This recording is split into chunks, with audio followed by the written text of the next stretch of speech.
Iniciamos, então, a mesa redonda, intitulada Legado Pedagógico e Teórico da Rítmica, de José Eduardo Gramani. Os convidados para essa mesa são o professor Leandro Barsalini, da Unicamp, aqui ao meu lado, professora Glória Cunha, Glória Cunha, Unicamp também, e professor Henrique Fiaming, da UDESC. Eu sou a professora Adriana Lopes Moreira, da USP, faço a mediação. Eu vou abrir a mesa com um pequeno histórico do José Eduardo Gramani, que foi meu professor, inclusive, aqui na Unicamp, né? E vou ler aqui umas palavras. As práticas musicais isso aqui foi um trabalho que eu apresentei em Viena, na Áustria, né? E aí peguei uns trechinhos aqui. As práticas musicais apresentadas por Gramani, nascido em 1944 e falecido em 98, têm sido parte integrante do material didático adotado por vários professores no Brasil, junto à sala de aula, como é o caso de nós dois aqui, né?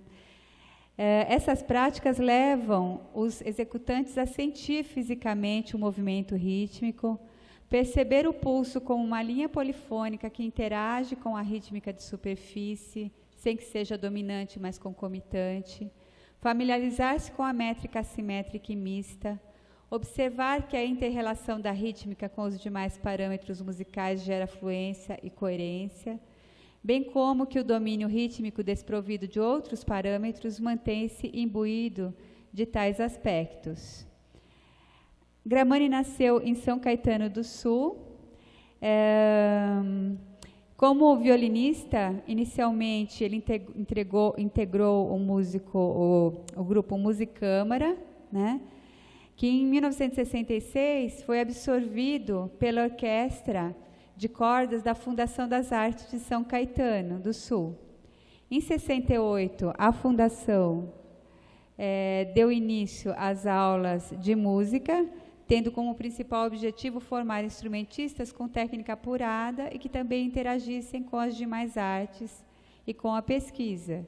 Diversos membros da orquestra foram convidados a constituir o corpo docente e técnico da Fundação. Inicialmente contratado como técnico do Laboratório de Desenvolvimento Auditivo, entre 69 e 73, Gramani frequentou como aluno informal as aulas de rítmica da professora Maria Amália Martins, que desenvolveu um trabalho ligado ao Jacques Dalcroze. Mais tarde, o Gramani se tornou professor da Fundação e criou, juntamente com a Glória, aqui presente, a cartilha rítmica, não é? Em 74, ele passou a integrar a recém-fundada Orquestra Sinfônica de Campinas, e de 81 a 98 foi professor de rítmica na Universidade Estadual de Campinas. Nesse período, foi quando eu conheci o Gramani, ele tinha muita ligação com Londrina também, com o Festival de Londrina. Conheci o Gramani lá, depois fui aluna dele aqui em 88. A partir de 82. Ele foi espalha e diretor artístico das orquestras Camerata Filarmonia e Orquestra de Câmara Vila Lobos, assim como membro do Harmônico Tributo, Orquestra Barroca de Campinas. Ele era um grande violinista, né?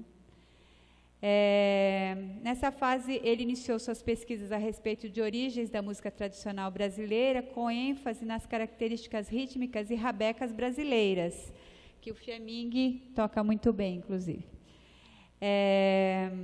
Tendo sido membro fundador da Orquestra Oficina de Cordas, que eu conheci muito bem, que era uma orquestra de músicos daqui do departamento e também músicos amadores da região, né? Trabalhava com cordas de uma maneira em que não se tinha um regente. Ele, como espala, regia a orquestra tinha que mais sentir do que ficar vendo o regente. Violino, viola e violoncelo era a formação do trem de cordas, viola brasileira, viola caipira brasileira, Ivan Vilela e a Heloísa Meirelles, depois a Lara Zigiati, né? Aí houve também o duo bem temperado, que era a Patrícia Gatti no cravo e as rabecas, Trio Bem Temperado, que era quando entrava também a Ana Salvanha cantando, e o grupo Ânima, que era um grupo maior, que depois ficou um pouquinho mais enxuto, que ficou com violino, violas, as rabecas, flautas com a Valéria Bittar, né, esposa do Fiaming aqui, voz Ana Taube, cravo a Patrícia Gatti, viola brasileira Ivo Vilela, percussão era o Dalga Larrondo, trabalhava especialmente com zarbe e vaso. Então, nós temos aqui posta a história e os integrantes dessa história, né? Então, vamos a eles. Quem começa? Unido Unité. Pode começar pelo começo, com a Glória. Eu acho que eu sou que chegou por último na história, né? Bueno, deixa... Zé Paulista. Mas na verdade ele era um caipira, né? Quem conheceu ele foi criado em Itapira, mas nasceu em São Paulo. Todo mundo nasceu em São Paulo. Porque também as cidades eram pequenas. E também para a cidade ser pequena, Itapira é uma cidadezinha bem pequena, o primeiro professor dele de violino foi um trombonista. Foi professor dele aos 2 anos. O cara não tocava violino. Mas depois, a filha dele, que era formada em piano e também não tocava violino, foi o professor de violino, a professora de violino dele durante mais uns 3 anos. Então, eu acho que tem bem isso, né? O Zé tem um caminho que, desde o início, foi engraçado de música. Porque ele não vem numa família de músicos. Apesar do pai dele sempre curtir muito, acho que foi a pessoa que mais estimulou ele, e que, aliás, coincidentemente, 7 de novembro, é aniversário do seu Eduardo Gramani, pai do Zé. E estimulou ele ouvindo. Caminho certo, né? E primeiro não colocou ele numa escola. Primeiro ele ouvia. E ele ouvia tanto que quando ele tinha uns 7, 8 anos, pediram para ele escolher, o pai dele pediu, entre, que era uma bicicleta, um violino e que é mais que o outro. Acho que era uma bola, devia ser, sei lá. Uma coisa assim, ele escolheu o violino. Escolheu o violino porque ele ouvia violino, porque ele ouvia gravações. Então, apesar dele ser um violinista, foi um violinista muito bom. Por isso também fazer a história do soldado. Quem conhece a história do soldado, desculpe aí os violinistas, o grande problema é quem vai tocar isso, quem vai tocar a parte de violino. E essa facilidade que o Zé teve não era só uma facilidade, ele tinha contato com muita coisa. Gente que conhece ele, de vez em quando pega uns escritos dele e você fala assim, será que ele tinha contato com isso? Não, ele tinha sim. Mas ele tinha que focar. Quando ele focava em alguma coisa, por exemplo, Marcos Pulpo Nogueira está aí, que não me deixa mentir, tu lembra quando ele começou a tocar flauta doce? Foi um inferno, cara. Era uma escola pequena. Aí um dia, a flauta doce estava lá o tempo inteiro. Ele nunca tinha olhado a flauta doce. Um dia, ele olhou a flauta doce, colocou a flauta doce e ficou, acho que 1 semana, dormindo, acordando, indo ao banheiro, conversando com a gente, tocando flauta doce. E daqui a pouquinho ele era o cara que tocava melhor flauta doce, quando ele focava. E ele fez alguns focos em músicas que são muito interessantes. Um foco foi rítmica. Primeiro foi pela escola de música que a gente estudou, eu, o Marcos Pulpo, e o Fia foi nosso aluno. E essa escola de música era uma escola muito boa, que também ampliava muito. Então, tem essa coisa do Dalcroze, que era importante, mas o Dalcroze não chegou para a gente como Dalcroze, chegou pela Maria Amália Martins, que era quem formulou primeiro o curso de rítmica. Toda uma influência, que isso é importante a gente saber, né? Porque às vezes a gente acha que escola é só um lugar que a gente ocupa o banco um certo tempo, né? Mas, por exemplo, era muito importante para a gente a passagem que a Malinha e o Moacir Del Pica tiveram na Bahia. Tiveram com Kelreuter. Porque isso tudo foi entrando na nossa educação. A gente não ficava ouvindo todo o período antigo para ouvir um pouquinho de barroco, para ouvir 10 anos de romântico, para depois descobrir que ainda se fazia música. Era tudo muito presente. Então, essa escola, a Malinha trouxe não só a influência do Dalcroze, mas muito do Orff,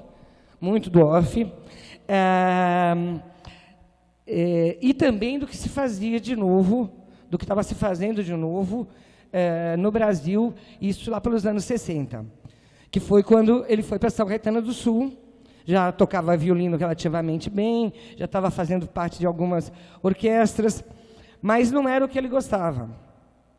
E já na escola de música, ele encontrou um lugar na Escola de Música de São Caetano do Sul, Fundação das Artes, tanto para ele estudar como para ele dar aula. Ele virou assistente da Malinha e começou também a acrescentar a experiência dele.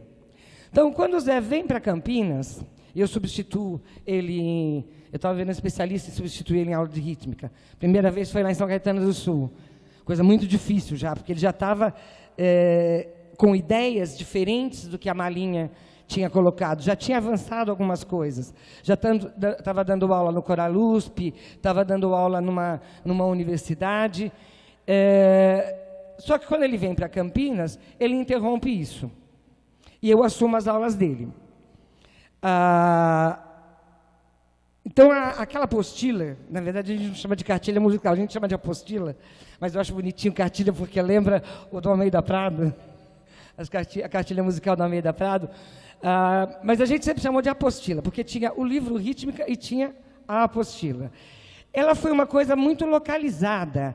Os alunos da Fundação daquele momento eram alunos que vinham muito de São Paulo em busca de aprender a ler, porque eles já estavam tocando, grande parte deles já tinha uma vida musical boa em São Paulo, da parte de música popular, e a gente estava com o Hamilton Godoy como orientador, coordenador novo da escola, e esses alunos, que eram muito bons instrumentistas, assim, o cara começava a tocar, você falava, minha mãe, eu estou dando aula para esse sujeito para quê? Porque eram muito bons. Só que, se tivesse uma semínima e 2 colcheias, precisava ter um congresso para descobrir como é que se tocava aquilo. Então, eles precisavam, começou gravação, gravadora. Então, cara, precisa entender desse assunto, não adianta entender só saber tocar, você vai precisar ler. E a Fundação foi uma escola que eles foram bastante, porque tinha o clã, que trabalhava com música popular, que era do Zimbo Trio, mas o clã era muito mais caro que a Fundação, que era uma escola do município. Então, a gente tinha alunos muito bons e o meu objetivo principal era fazer com que o pessoal lesse. Aí conversei com o Zé também, porque isso era uma certa mudança no que a gente pensava. O foco passou a ser, durante 2 anos, o cara aprender a ler, porque ele tinha já uma experiência musical muito boa. Aquilo que normalmente a gente faria com um aluno, de todo um trabalho dele viver música, para aprender a escrever, para aprender a ler, com esses alunos, ele já tinha essa parte. Então, vamos focar nisso. Então, aí a importância de fazer alguma coisa mais tipo cartilha mesmo. Não só os exercícios, mas olha, cara, se você está afim, está aqui. Você pode esperar a aula, agora, se você quiser, você pode correr. Está aqui um monte de dicas, né? E esse material dessa apostila, eu fiz conversando todo o tempo com o Zé. Primeiro, porque ele tinha sido assistente da Malinha, tinha sido professor de rítmica, tinha sido meu professor de rítmica, e eu era casada com ele. Então, eram vários motivos para conversar o tempo inteiro sobre o material. A gente experimentava, fazia assim, nem dá para ver, olha, de tão branco que eram aquelas apostilas de álcool. A gente fazia, experimentava, legal. De repente, você via que alguma coisa não ficou bem entendida, dava uma conversada, mudava, até que virou uma apostila com nível 1, 2, 3, 4, e que, quando eu saí da Fundação das Artes, continuou sendo usado não só por ela, mas por vários lugares, né? Eu sempre conversei muito com o Zé sobre a gente fazer ou não fazer esse trabalho, refazer, arrumar, porque estava muito grudado no Pozzoli, estava muito grudado naqueles alunos que eu tinha, né? E a gente queria ampliar. Aí eu fazia uma revisão, mostrava para ele, isso ao longo de 20 anos, né? Ele chegava, fazia novos exercícios, a gente conversava, fazia um plano, esquecia. No último ano de vida do Zé, quando ele já estava quase que só em casa, um dia ele chegou e falou, eu fiz os exercícios da apostila, umas coisas que eu achei que estava faltando. Falei, Aí só fui ver isso depois que ele morreu, e só fui ver mesmo os exercícios praticamente nesse último ano, quando, junto com a minha filha, que também trabalha com rítmica, né, com a Daniela Gramani, a gente resolveu finalmente refazer essa apostila. Então, a gente está juntando esse material que foram as revisões do Zé, o que está no computador, no Encore, o que tem do Zé também escrito, juntando esse material para fazer não só aquela apostila, quer dizer, um início de ritmo, mas mostrar também o que a gente naquela época não fazia, porque ainda não tinha, que era a ponte com o que vai ser o trabalho do Zé depois. Quer dizer, a ponte entre o que a gente fazia lá e quando é que foi o pulo do gato, dele começar a ver rítmica de uma forma diferente e começar a dirigir esse trabalho. Você quer continuar?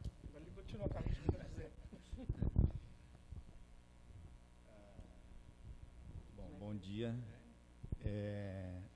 Estou muito feliz de estar aqui. E eu, na outra mesa ali, se falou de contaminação afetiva, né, como a contaminação do texto para interpretação de um trecho musical, que tem a ver com o que os antigos chamavam de retórica, né? Afeto, teoria dos afetos e tal. E aqui a gente tem um outro tipo de contaminação, porque a gente, né, como vai tratar de um assunto que está muito ligado às nossas histórias pessoais. Então, eu vou, assim, focar essa apresentação numa questão bem técnica sobre os livros do Gramani de rítmica, os 2 livros posteriores a esse que a Glória descreveu aqui com tanta clareza, e vou, assim, deixar a parte da contaminação afetiva para a hora do almoço. Então, o que eu preparei aqui é uma exposição que eu tenho feito junto com uma ex-orientanda, a Bianca Ribeiro, que agora é orientanda da Adriana. A gente escreveu algumas coisas sobre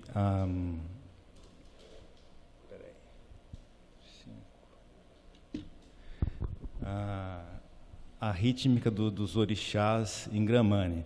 Quer dizer, esse título é um pouco, assim, contundente, mas de propósito, porque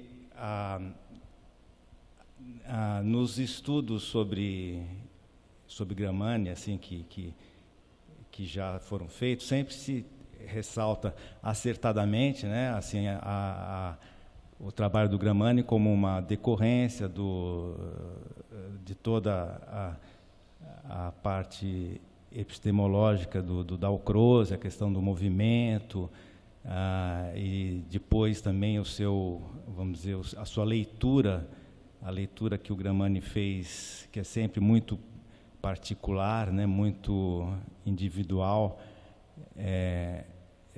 da rítmica stravinskiana, né, e a própria, quer dizer, muitas das coisas que o Gramani escreveu nesses livros de rítmica foram desenvolvimentos do pensamento stravinskiano, de ostinatos e polirritmias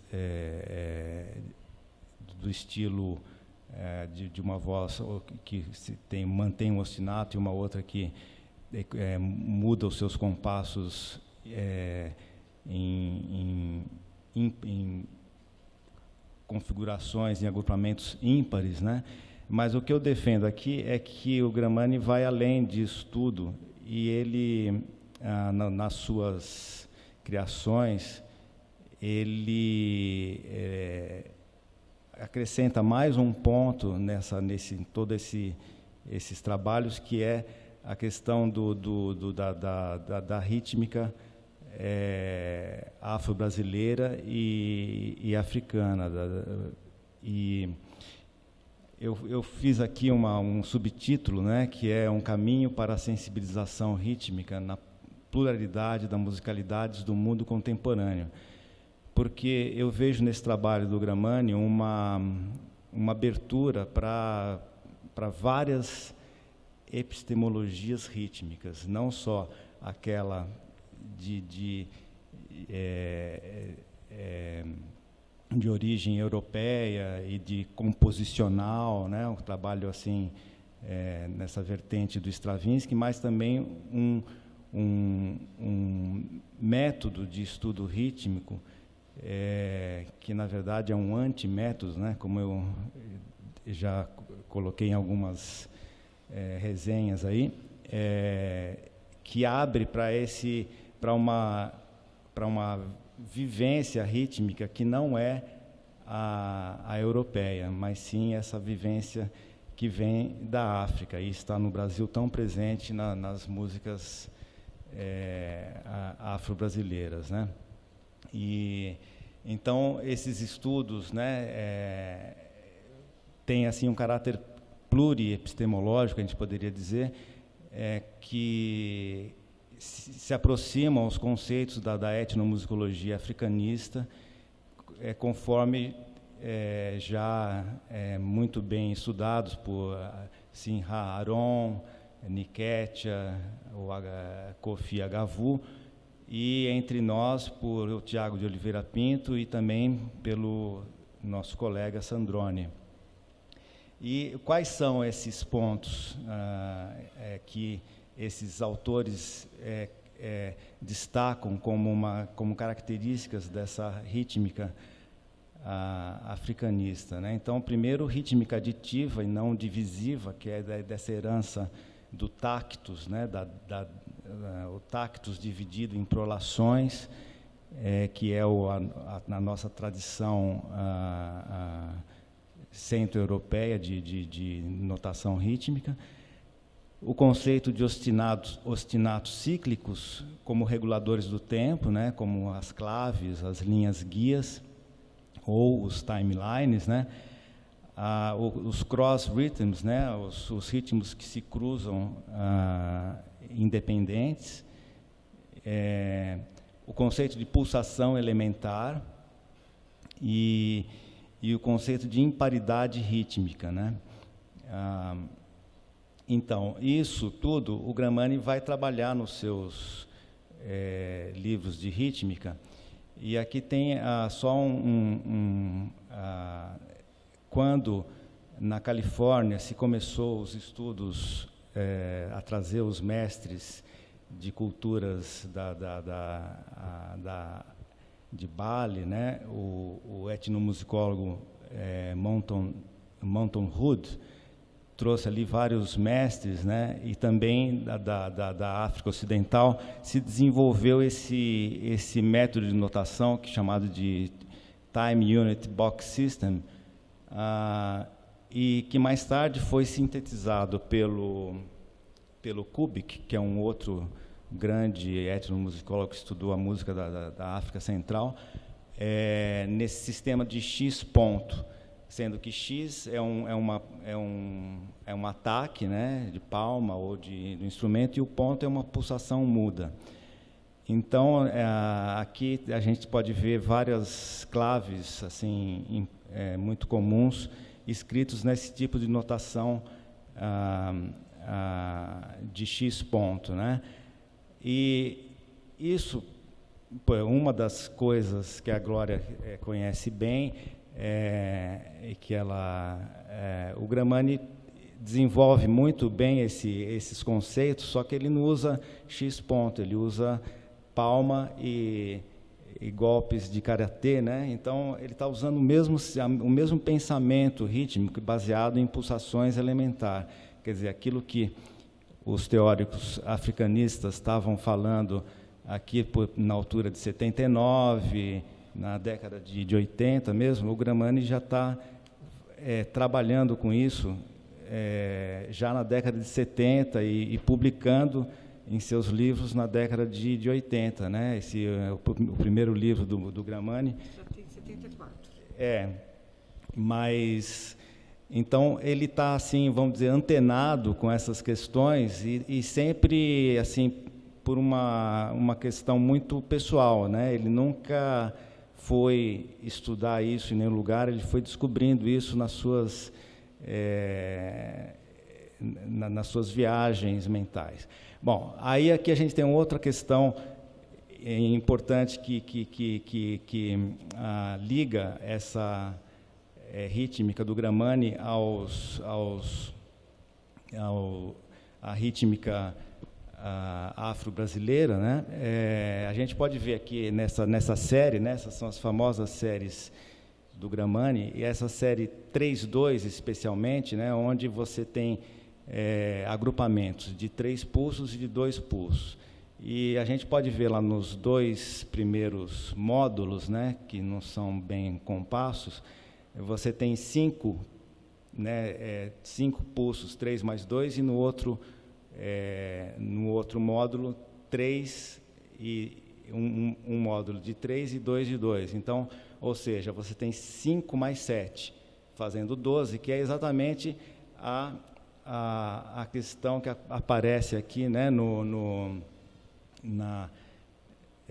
quando você pega uma clave, por exemplo, VASSE, né, que é padrão para várias matrizes, vários toques do candomblé queto, né? Você tem os 12 pulsos agrupados exatamente como o Gramani faz ali, né? 5 mais 7, você tem 2, 3, 2, 2, 3, né? Que dá o tem, quem, te, tem, quem, tem, que, tem, quem. E isso vamos dizer, essa polirritmia é construída através dessa clave com ostinatos de 4 de 3, né? Então a semínima pontuada, ou 3 de 4, né? Que dá os 3 tempos. Então você tem,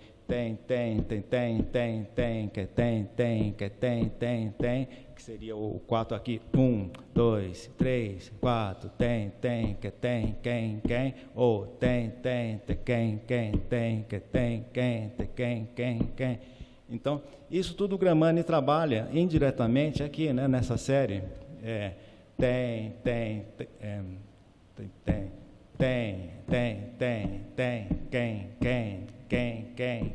Quem. Então, exatamente a clave que ele está fazendo. Quer dizer, não é uma clave VASSE, porque ele não repete o padrão, né? Mas a ideia está ali, né? Do começo você tem ali tem, quem,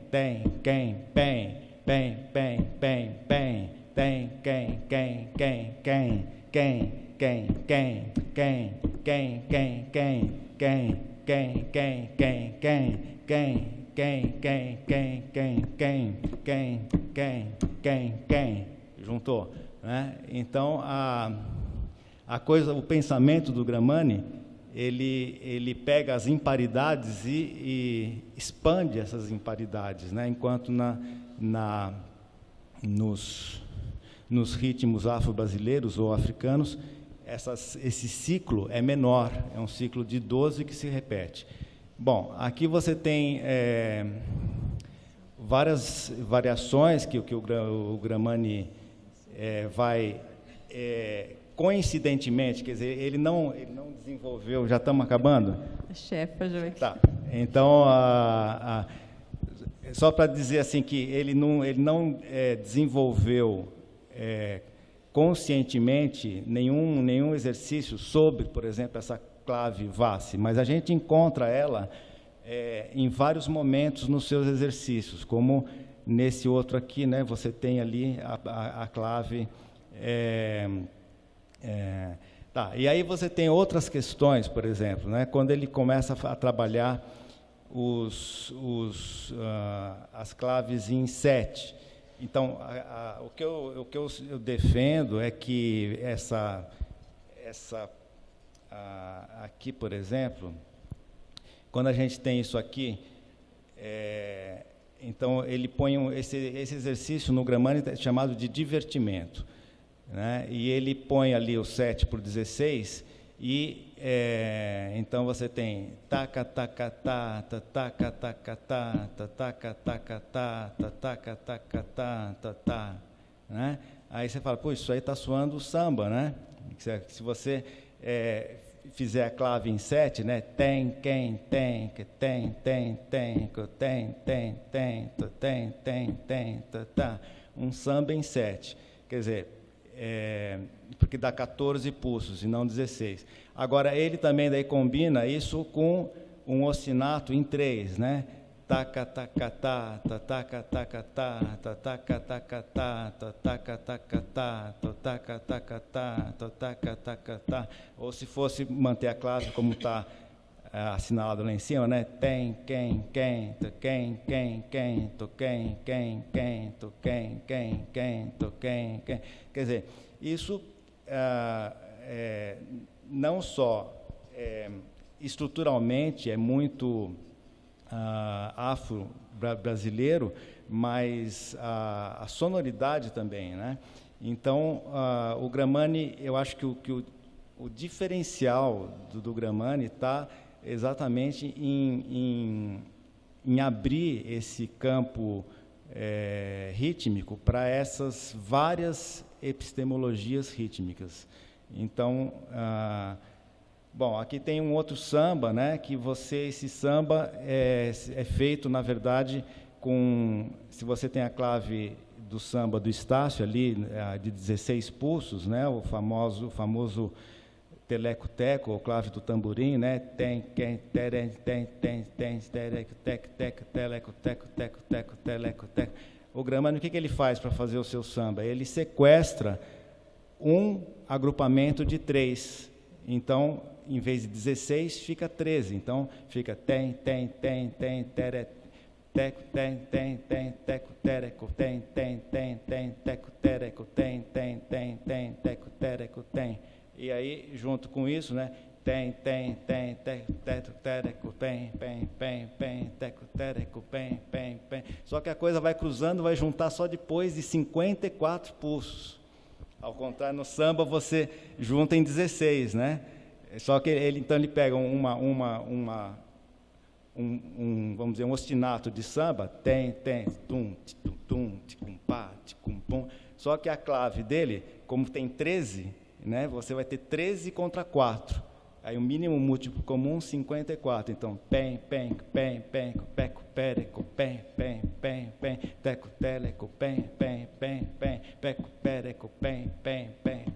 peco, pereco, Juntou aqui no ímpar, em cima, né? Mas para juntar tudo vai ter que dar a volta inteira de novo. Então, mas isso soa samba, certo? Soa completamente samba e é uma fórmula, vamos dizer, que os improvisadores, né, de música instrumental, quando você não está fazendo samba para dançar, você começa a fazer também, fazer a sua clave ímpar, a ponto de juntar lá na frente. Então, quer dizer, o que o Gramani faz aqui, ele oferece para os músicos um treinamento, assim, o que ele fala de sensibilização, quer dizer, a sensibilização rítmica para outras formas que, exatamente, por exemplo, nesses casos, você vê que isso não é mais Stravinsky. O Stravinsky trabalha com fórmulas ímpares de compassos, mas não com claves. E o Gramani está trabalhando com claves. Então, ou seja, um ostinato e uma clave em cima, exatamente como acontece na rítmica africana. Então, é isso. Depois eu tenho, se der tempo, eu mostro um exemplo de uma composição de um aluno nosso lá de Florianópolis, onde ele faz o canto de Ossanha, do Vinícius e Toquinho, em 15, usando exatamente um exercício do Gramani, do segundo livro, que são divertimentos em 15, né, por 16, e ele faz, e a gente ouve isso aqui, a gente vai ver, pô, isso aí é exatamente o canto de Ossanha, só que em 15 pulsos. Muito Obrigado. Bacana. Bom, então agora falando de sala de aula, né?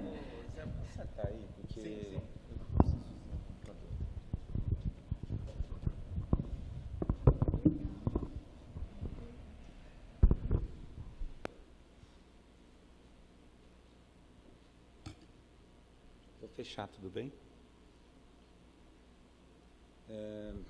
Bom dia, eu quero saudar os colegas da mesa e os colegas presentes aí no auditório.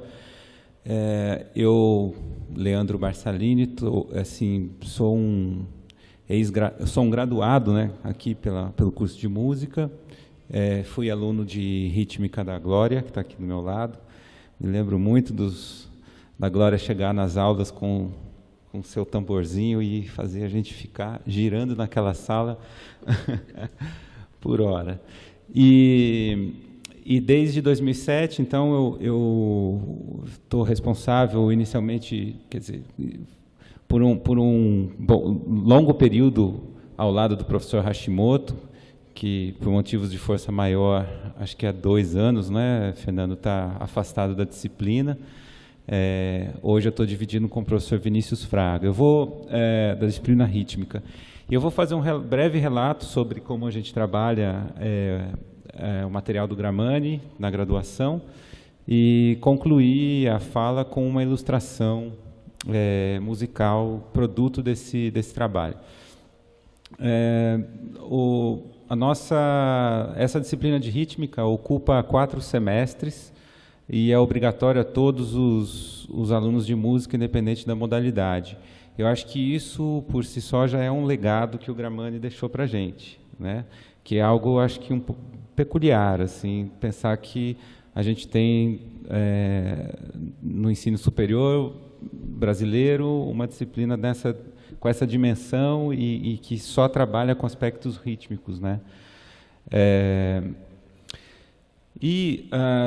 Logicamente que nesse tempo todo, nesses 4 semestres, a gente não trabalha exclusivamente com o material do Gramani. A gente também trabalha com, vamos dizer assim, um ensino, entre aspas, tradicional, né, de solfejo, percepção. E o Gramani, ele vai, inicialmente, no primeiro semestre, ele vai chegando assim pelas beiradas, e aos poucos a gente vai incluindo cada vez mais, até que no segundo ano ele passa a ser protagonista, né, na disciplina. Bom, eu penso que o material do Gramani, eu não penso como um método, né, e acho que ele também enfatiza isso no texto de apresentação de um dos livros.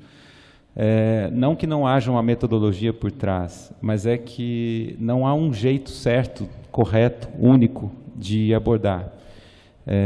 Então, a gente pode... E também, tampouco há uma ordem a ser seguida. E isso é muito legal porque a gente pode ir acessando os exercícios, eu vejo como um caderno de exercícios. E também penso que a prática desses exercícios é como se fossem vivências, e que a gente não tem um objetivo, digamos, concreto de, olha, todo mundo tem que sair daqui fazendo super bem todos os exercícios. Não é exatamente... Acho que o que está em foco é o processo de trabalho. Tanto é que também o próprio Gramani diz isso: a hora que você souber fazer o exercício, joga ele fora, né?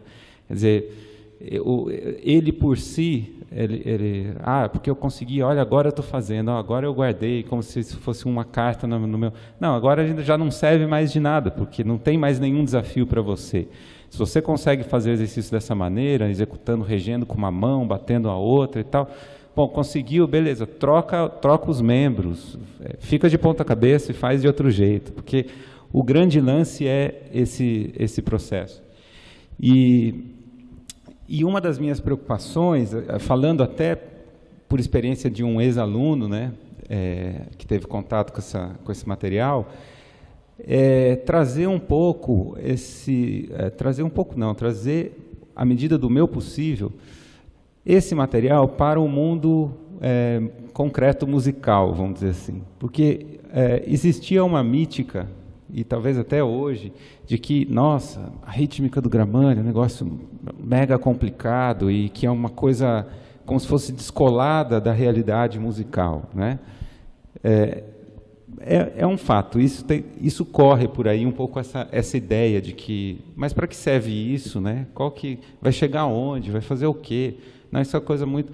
E exatamente o contrário. Assim, o que a gente tem aqui são exercícios sofisticados, sim, mas que trabalham com fundamentos e situações que a gente observa assim, a rodo, né? na música, seja no contexto da música erudita, seja no contexto da música popular. Então, a minha preocupação, uma das preocupações, porque eu tive isso entre os meus colegas enquanto aluno, que assim, olha, eu não consigo fazer, mas também não tem importância, isso não vai mudar meu jeito de tocar. Mas eu carreguei essa coisa comigo, falei assim, não, eu preciso trazer isso, mostrar para os alunos que isso efetivamente tem uma ligação direta com o tocar, com a música que você está ouvindo. Então, a gente está sempre fazendo as pontes entre os exercícios e os exemplos musicais concretos, né? Gravados, que tocam, quando tinha rádio, eu tocava na rádio, enfim. E o grande barato é que os conceitos, eles são apresentados, conceitos como polimetria, polirritmia, compassos mistos, enfim, todos esses que o Fiammingue abordou aqui, eles são apresentados na prática. A gente, na verdade, começa a trabalhar os exercícios sem abrir o livro. Só depois é que o aluno ou o grupo de alunos passa a executar corporalmente e pela escuta e pela memorização trechos dos exercícios, é que então a gente vai olhar como isso está anotado e a partir desse olhar a gente vai falar, olha, vocês percebem que aqui tem uma situação de polirritmia, de 4/3, o que é isso? Então o conceito ele vem depois da prática. Eu acho que isso assim, é um caminho muito interessante, porque é um jeito de aprender pelo corpo e não somente pela razão, né? Depois que você já está executando, você vai saber, então é isso, né? E o reflexo digamos, dessa abordagem, ela pode ser, eu acho que, de certa medida, observada no último semestre, quando a gente tem como foco principal a elaboração de um trabalho onde os alunos vão executar um arranjo ou uma composição em que há várias premissas, né, várias prerrogativas em que a gente pede que eles apliquem os conceitos que foram assimilados e que estão presentes no material do Gramani nesses arranjos. Então, eu queria ilustrar aqui um ou dois, se der tempo, exemplos bem curtos. Eu não peguei as peças inteiras, só peguei trechos para vocês, para poder ilustrar aqui. Então, esse trabalho acabou de sair do forno. Ele foi apresentado antes de ontem, terça-feira, por um grupo. Deixa eu pôr isso em tela cheia aqui, peraí.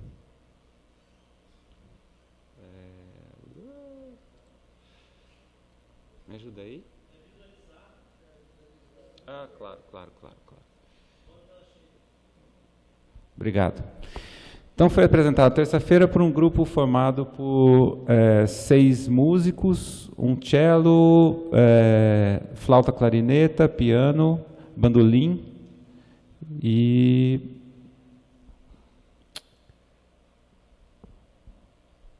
trombone. Além da apresentação musical, os alunos devem posteriormente fazer uma explanação aos colegas sobre como que eles armaram esse trabalho e como que esses elementos estão presentes, os elementos que a gente pediu estão presentes na peça. Então, eu vou rapidamente ilustrar. Eu não tive tempo de preparar um vídeo partitura, então eu vou só mostrar a parte e depois tocar o áudio, tá? Mas vocês vão perceber na escuta, que a gente tem situações como essa, de uma polimetria, que isso está presente no exercício de vertimentos em 3x4, e isso os alunos têm claro, né, total consciência. Eles falam, a gente pegou a ideia daquele exercício e aplicou assim na música. Também aqui para frente a gente tem uma situação de um ostinato em 2/4 sobre uma estrutura melódica que vai variando de 2/4 em 3/8. E aquilo lá que acontece no fifrelim, então a gente aplicou aqui e assim por diante. Então, só para dar uma ilustrada disso rapidamente, eu vou tocar o áudio, tá? Agora me ajudem a sair daqui.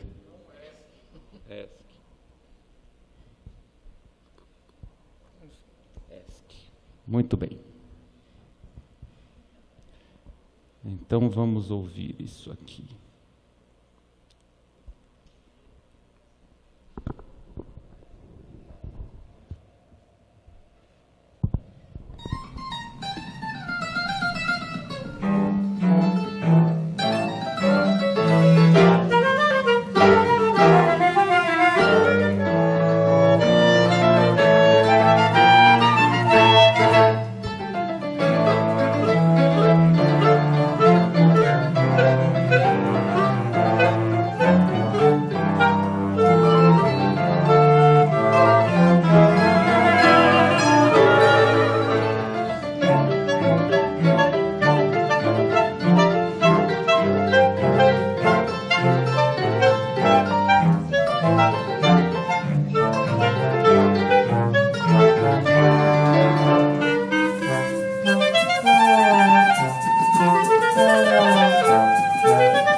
Então, os eventos estão aí e é super musical, né? Acho que esse é o nosso objetivo, um dos nossos objetivos. E tenho mais um tempinho, Adriana? Bem rapidinho, assim, 1 minuto, 2 minutos. Eu vou exemplificar outro, tá? Não vai dar tempo de mostrar a parte, mas vamos para o áudio, que acho que é o mais importante.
Mas deu para perceber que a gente tem aí um tema em 3/4, uma linha de acompanhamento em 4 colcheias pontuadas, sobrepostas a esse tema. Depois você tem uma linha de bateria em 5x4 sobre o tema 3x4, e depois o B é um samba em 5. Enfim, tudo isso é resultado, né, e conceitualmente também é apreendido através do material do Gramani, e volto a frisar, na prática, assim, corporalmente, né? O conceito ele vem depois e aí ele é aplicado nesse tipo de trabalho. É isso.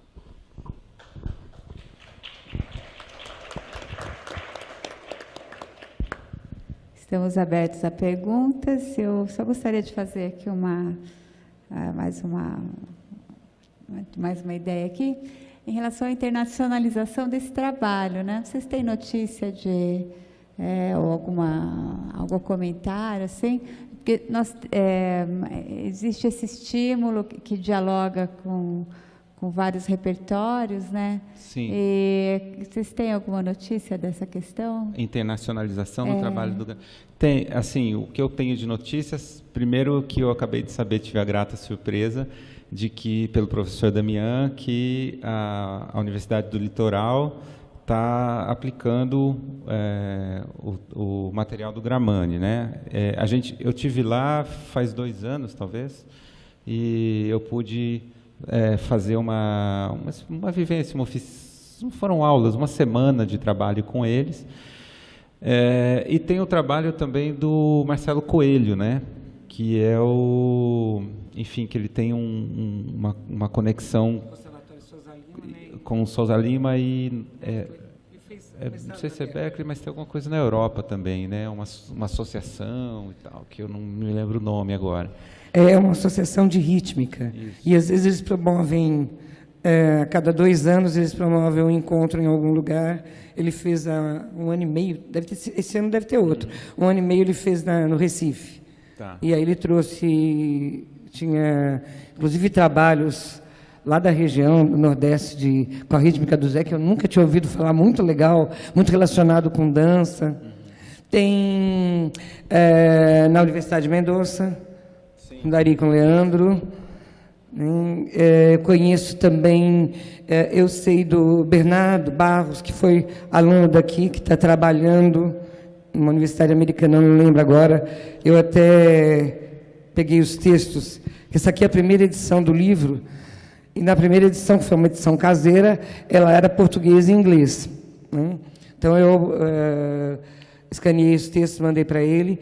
Tem um trabalho do Rogério Bocato também, acho que em Nova York, me parece que ele continua esse trabalho. Na Itália, eu sei que tem um trabalho do Marcos Siqueira, estava lendo esses dias. Então, existe... na verdade, a gente depende muito das instituições, acho legal falar sobre isso, até pelo momento que a gente está, né?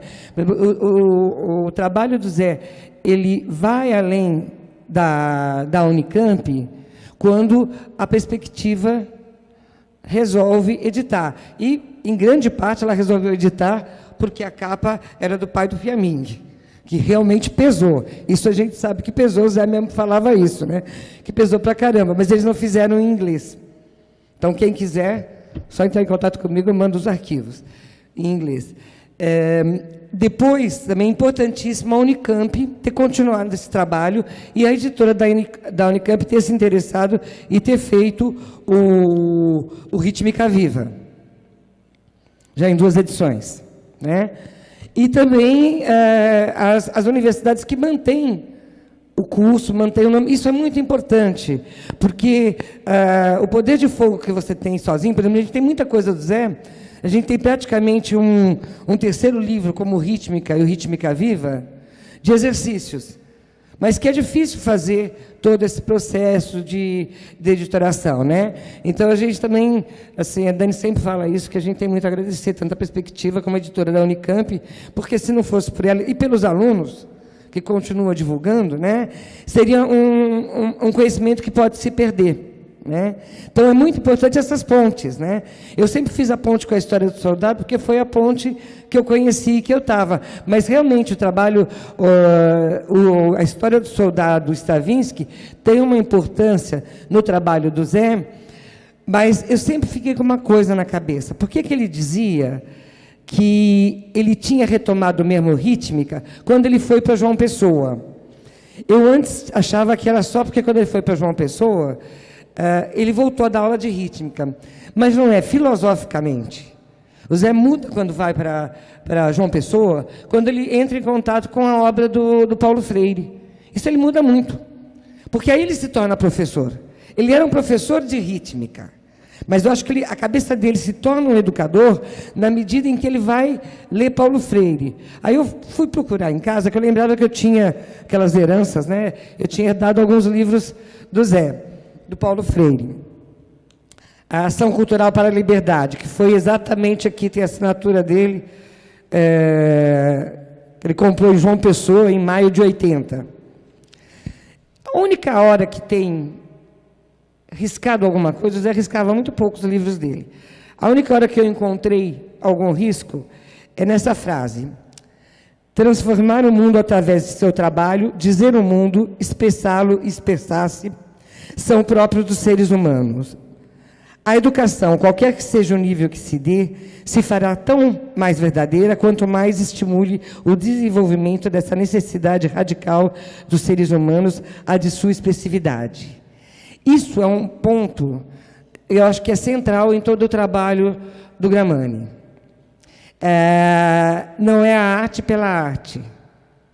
Do mesmo jeito que Paulo Freire dizia, não é a educação que muda o mundo, a educação muda o homem muda o mundo.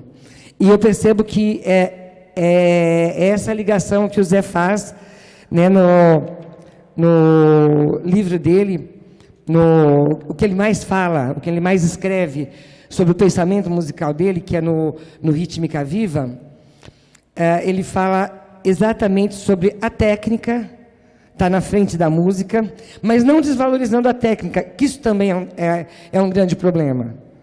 Às vezes, quando a gente fala expressividade, a pessoa fala, então legal, né? Técnica mais, não é isso. A técnica é indispensável, não se trata aqui de desmerecê-la. No entanto, não pode ser encarada como fim. Ela é um veículo importantíssimo para transmitir uma mensagem com clareza. Do mesmo jeito, eu trabalhei com crianças, por exemplo, trabalhando série 2-1. É uma delícia, você trabalha pra caramba com crianças sem ler. Não é a leitura que é o centro, né? Aí o final que eu acho bonito que ele coloca aqui, que a música grafada apresenta-nos apenas a superfície, alturas, durações, relações de intensidade e tentativas de transmitir uma ideia. Quando essa ideia simbólica tiver atingido o repertório de sensações do leitor, aí sim terá cumprido sua função geradora, estimuladora, criativa. Haverá troca e o aprendizado terá sido consumado. Eu acho que esse é o centro do trabalho do Gramani. Desculpa, só para rapidamente, eu acho que a potência do trabalho ainda não está realizada na sua plenitude. Eu quero dizer no sentido da difusão, voltando à sua pergunta, né, ou como que isso está circulando pelo mundo, e até mesmo no âmbito de pesquisa mesmo, assim. Acho que a gente ainda tem muito o que fazer aí sobre esse material, né? Eu concordo. Tem vários cursos no Brasil, meu curso lá na USP também tem, né? Mas internacionalmente eu acho que a gente tem ainda um espaço aí, né, para uma divulgação maior. Eu concordo com a Glória, a tradução para o inglês seria essencial, né?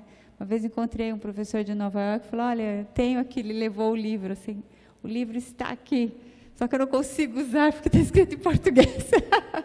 Vocês não fazem um vídeo no YouTube para mostrar, vocês têm que ensinar como é que vocês fazem. Então, acho que assim, ainda a gente tem esse dever, né, de gravar, colocar, de repente, as composições, né, e a gente tem aí uma lição de casa. Nós temos espaço para uma pergunta aqui pelo nosso tempo.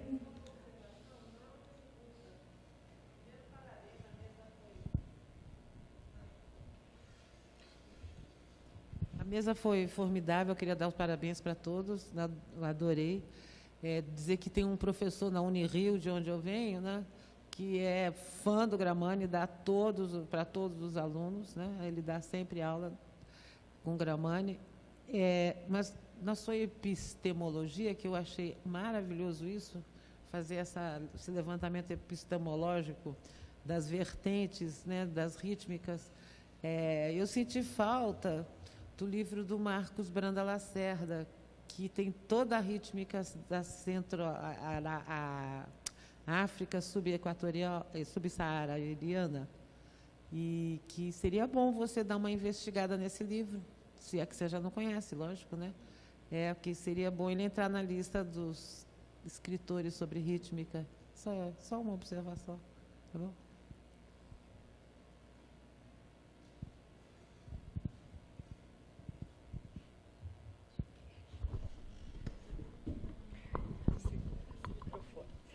Bom, agradeço então a presença de todos. Vamos desfazer então a mesa e teremos em seguida a palestra da professora Denise Garcia, compositora brasileira.